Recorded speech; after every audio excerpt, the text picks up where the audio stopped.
Assalamualaikum warahmatullahi wabarakatuh. Alhamdulillah kita bertemu kembali di mata pelajaran ilmu pengetahuan sosial. Apa kabar kalian semua? Mudah-mudahan dalam keadaan sehat. Sebelum kita mulai pembelajaran, mari kita berdoa terlebih dahulu menurut kepercayaan masing-masing. Kemarin kita sudah membahas mengenai periodisasi masa praksara berdasarkan kehidupan. Yang pertama kemarin, masa yang pertama adalah dengan cara berburu dan mengumpulkan makanan, kemudian masa bercocok tanam, dan kemudian masa perundagian. Kemudian untuk pertemuan hari ini kita membahas mengenai nilai-nilai budaya masa praksara yang ada di Indonesia. Di buku paket ada di halaman 217. Dengan pertama kita bahas dulu mengenai nenek moyang bangsa Indonesia. Asal-usul nenek moyang bangsa Indonesia ada di halaman 220. Suku bangsa pertama yaitu adalah suku bangsa Veda yang dikemukakan oleh Sarasin. Seorang peneliti bernama Paul dan Fritz Sarasin, mereka bersaudara mengemukakan bahwa penduduk asli Indonesia adalah suatu ras yang berkulit gelap dan bertubuh kecil. Ras ini pada awalnya mendiami Asia bagian Tenggara yang saat itu masih bersatu sebagai daratan pada zaman es atau pada periode glasial. Jadi pada awalnya bumi itu adalah satu daratan, hanya ada satu daratan dan lautan. Kemudian setelah masa es mencair, kemudian pulau-pulau itu terpisah satu dengan yang lain. Namun setelah periodisasi es berakhir dan es mencair, maka dataran tersebut kemudian terpisah oleh lautan, yaitu Laut Cina Selatan dan Laut Jawa. Kemudian akibatnya daratan yang tadinya bersatu kemudian terpisah menjadi daratan utama Asia dan kepulauan Indonesia, seperti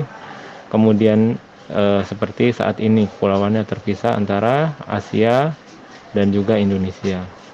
Penduduk asli tinggal di daerah pedalaman dan penduduk pendatang tinggal di daerah pesisir pantai.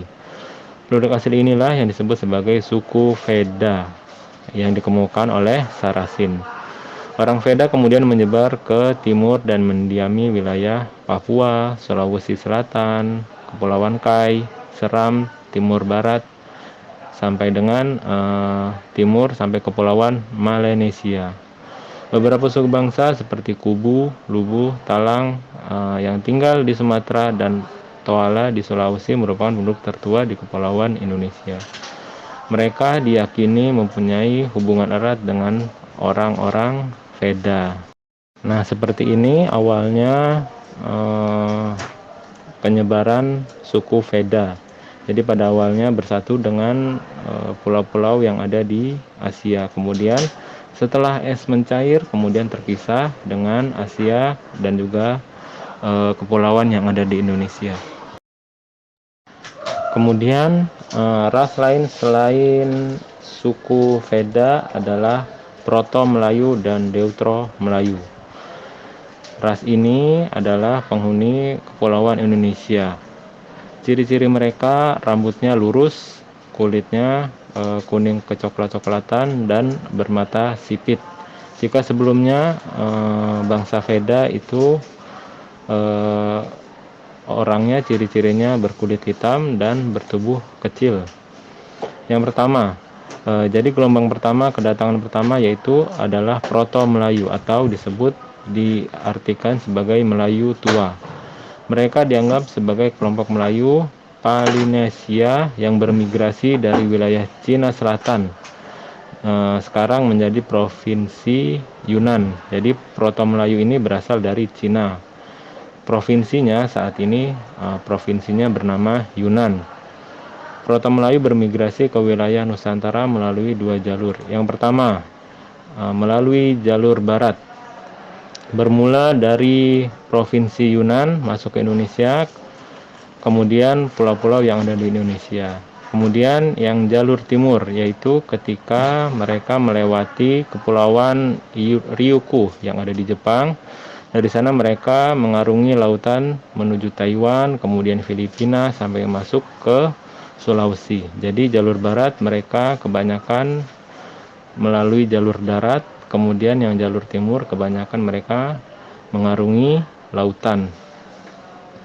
Kemudian Proto Melayu membawa perkakas dari batu berupa kapak persegi dan kapak lonjong. Kapak persegi ini dibawa oleh mereka yang bermigrasi melalui jalur barat. Sedangkan kapak lonjong dibawa oleh Proto Melayu yang bermigrasi melalui jalur timur. Yang pertama tadi, gelombang pertama adalah suku Proto Melayu atau Melayu Tua. Yang kedua yaitu disebut sebagai Deutero Melayu atau diartikan sebagai Melayu Muda yang berasal dari Indocina bagian utara. Kedatangan Deutero Melayu mendesak peradaban Proto Melayu ke arah pedalaman. Mereka memperkenalkan perkakas dan senjata yang terbuat dari besi atau logam. Jadi mereka masuk ke Indonesia pada zaman logam. Mereka telah melakukan kegiatan bercocok tanam. Padi yang banyak ditanam di Indonesia saat ini dibawa oleh mereka, yaitu Deutero Melayu dari wilayah Assam Utara atau Brima Utara.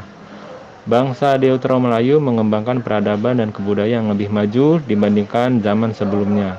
Karena itu mereka berkembang menjadi sebagian besar suku-suku yang ada di Indonesia saat ini, seperti suku Melayu, suku Minang Jawa, Bugis, dan lain-lain. Dalam perkembangan selanjutnya, Proto Melayu dan Deutero Melayu berbaur sehingga sulit dibedakan satu sama lain. Kemudian suku lain yang ada di Indonesia yaitu adalah ras Melanosoid. Mereka tersebar di Laut Pasifik di pulau-pulau yang letaknya sebelah timur Irian dan bagian Australia. Kedatangan ras Melanosoid diperkirakan pada zaman es berakhir. Pada saat itu kepulauan Indonesia belum berpenghuni. Ras ini melakukan perpindahan ke timur hingga ke Papua. Selanjutnya ke benua Australia yang sebelumnya merupakan suatu kepulauan yang berhubungan dengan Papua. Pada perkembangan selanjutnya terjadi percampuran antara ras Melanosoid dan ras Melayu yang menghasilkan keturunan Melanosoid Melayu. Saat ini merupakan penduduk Nusantara, yaitu merupakan penduduk Nusa Tenggara Timur dan Maluku. Jadi suku ini adalah suku yang kepulauannya yang tadinya bersatu dengan Australia, kemudian bercampur dengan ras Melayu. Selanjutnya mereka menanamkan nilai-nilai budaya dan tradisi. Nilai-nilai budaya dan tradisi masih terlihat sampai saat ini sejak zaman praaksara. Yang pertama, nilai religius atau kepercayaan. Pada masyarakat praaksara sudah memiliki kepercayaan terhadap adanya kekuatan gaib. Mereka pada zaman dulu mempercayai bahwa adanya pohon rimbun yang tinggi besar, hutan lebat, gua yang gelap, pantai, laut, dan tempat lainnya dipandang keramat karena ditempati oleh roh halus atau makhluk gaib. Mereka meyakini bahwa kejadian-kejadian alam seperti hujan, petir, banjir, gunung meletus, atau gempa bumi adalah akibat perbuatan roh halus atau makhluk gaib. Menurut kepercayaan terdahulu, untuk menghindari malapetaka mereka, maka roh halus atau makhluk gaib harus selalu dipuja menurut mereka.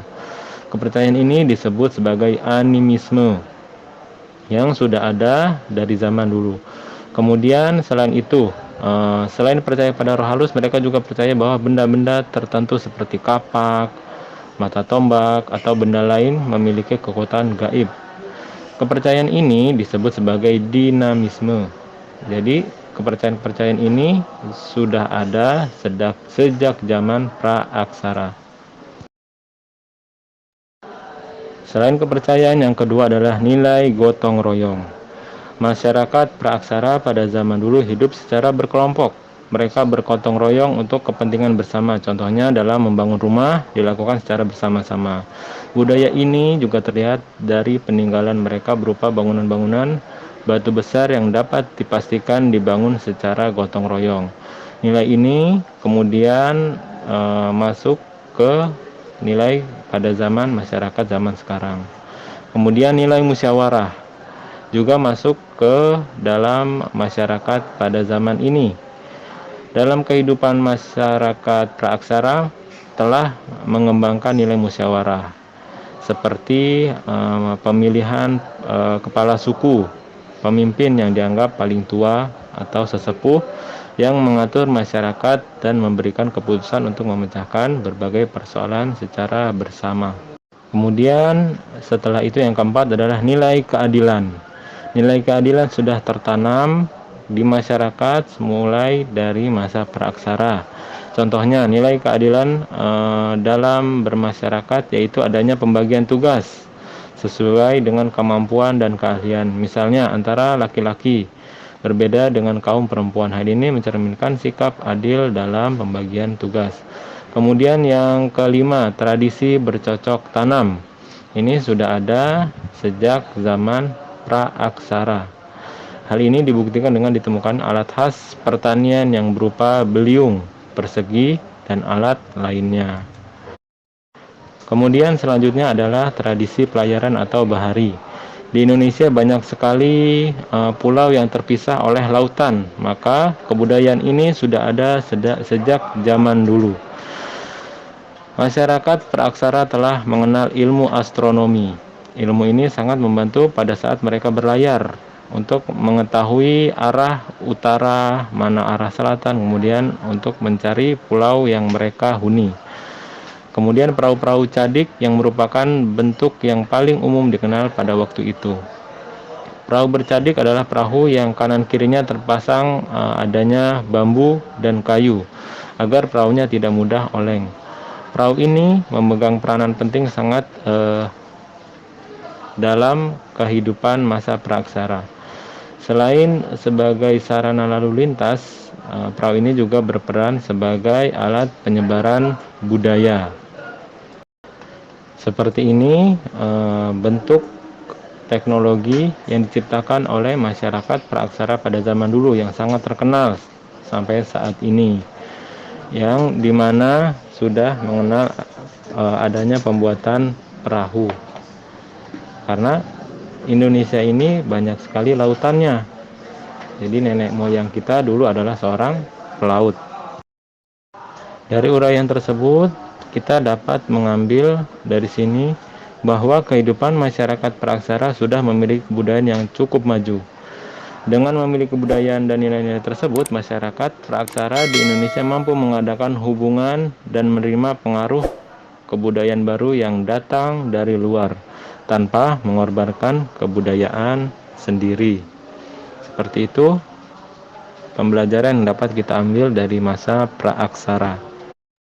Sampai sini paham mengenai penjelasan yang saya sudah jelaskan.